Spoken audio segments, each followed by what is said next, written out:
Now, more on the latest building collapse in New York. You might have heard a few moments ago, I was talking about the Salomon Brothers Building collapsing. And indeed it has. Apparently that's only a few hundred yards away from where the World Trade Center towers were. And it seems that this was not a result of a new attack.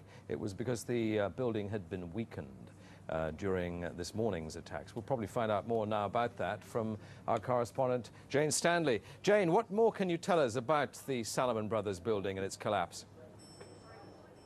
Well, only really what you already know. Details are very, very sketchy. There's almost a sense downtown in New York behind me, down by the World Trade Centers, of just an area completely closed off as the rescue workers try to do their job. But this isn't the first building that has suffered as a result. We know that part of the Marriott Hotel next to the World Trade Center also collapsed as a result of this huge amount of falling debris from 110 floors of the two twin towers of the World Trade Center. As you can see behind me, the Trade Center appears to be still burning. We see these huge clouds of smoke and ash, and we know that behind that there's an empty piece of what was a very familiar New York skyline, a symbol of the financial prosperity of this city, but completely disappeared now, and New York is still unable to take on board what has happened to them today. Presumably there were very few people in the Salomon building when it collapsed. I mean, there were, I suppose, fears of possible further collapses around the area.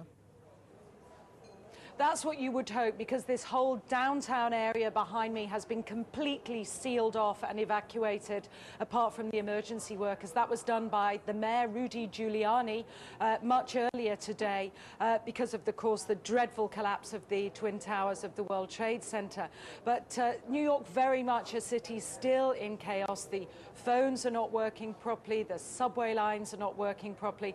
And we know that down there near the World Trade Center there are 3 schools that are being turned into triage centers for emergency treatment. And I know that over in New York Harbor, where the famous Statue of Liberty is.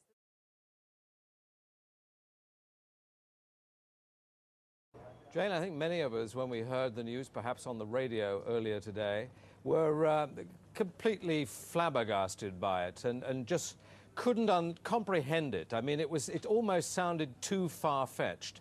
I was wondering what it's felt like for you being in Manhattan. Well, unfortunately, I think we've lost the line with Jane Standley in Manhattan. Perhaps we can rejoin her and follow that up later.